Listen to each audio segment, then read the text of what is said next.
Hello all, in this video we will talk about polynomial time reducibility. Okay, polynomial reducibility. Say a problem is said to be polynomially reducible to some other problem. For example, a problem A is said to be polynomial reducible to B if the transformation of A into B can be done in polynomial time. Okay, and the output of B should be the output of A. That is, while this during this transformation, B should be giving the output which is expected for A. So both of them should be decision problems as well.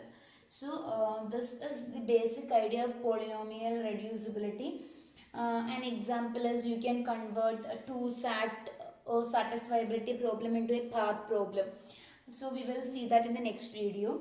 So that is one decision problem can be converted to another decision problem in polynomial time or reduced. So the relevance of doing this kind of transformation is that if there exists an algorithm for B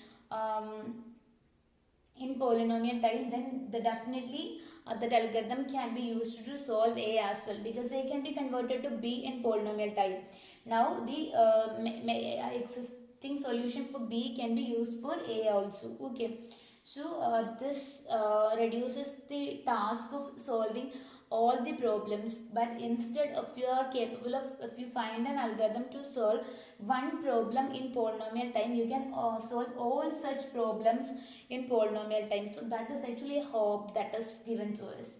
So that is the relevance of reducibility. That is, if A can be reduced to B in polynomial time, so that the output of B can be used as an output of A, then we say that this is polynomial reducibility. Actually, we have several different kinds of reducibility. One is many-one reducibility, many-one reduction. Another one is truth table reduction. Another one is Turing reduction. So we will see Turing reduction. So we will see all those reductions in this video, and in the next videos we will see examples. Okay. So we will move on to many-one reduction first.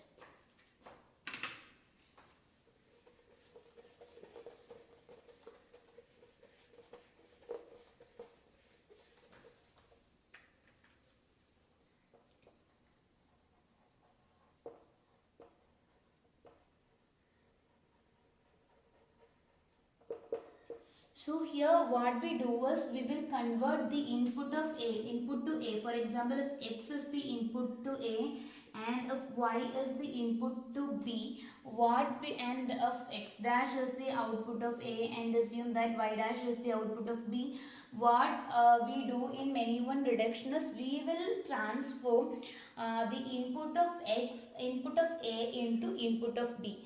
That is, this X will be converted to the input of B somehow. It will be transformed to the input of B, and now output of A will be Y dash.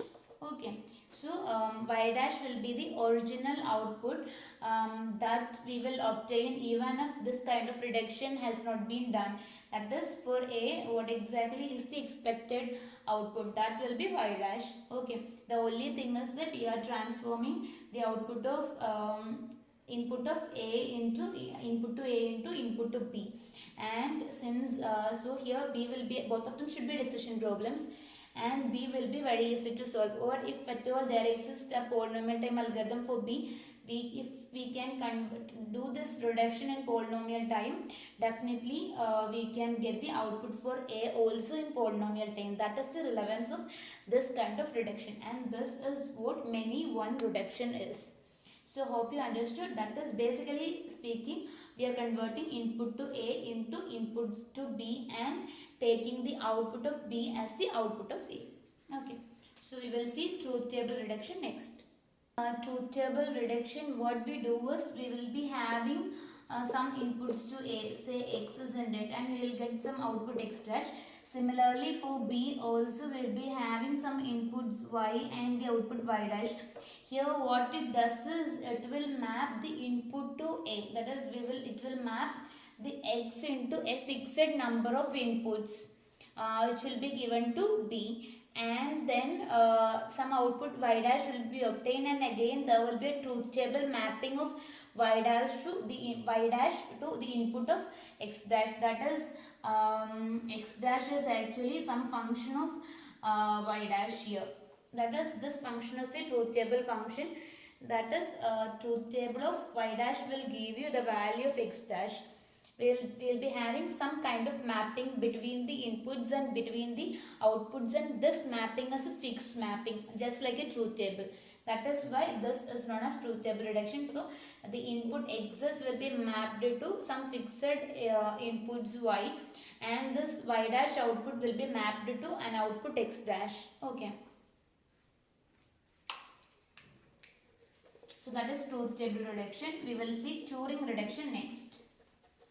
So here what it does is we will be transforming the problem A into some algorithm in terms of B. That is, we have problem B, then we will be using the subroutines in B fixed number of times so that the problem A can be solved using B. That is, to solve the problem of A, we will invoke the subroutines of B inside B, and maybe sometime outside B also. The subroutines, some polynomial time will be taken outside the subroutines as well, and finally we will get the output x dash for A. Okay, so the input will be x, and to solve A we will be invoking the subroutines of B in polynomial time, and after invoking subroutines of B in polynomial time, we may also need some polynomial amount of time to get the final solution. So final solution of x dash will be obtained. This will take polynomial time, and again calling the subroutines of B also will take polynomial amount of time. So basically here A is working by invoking the subroutines of B, that is Turing reduction. So these are the three main reductions: many-one reduction, Turing reduction, and truth table reduction. Hope you understood. In the next video we will see some sample reductions. Thank you.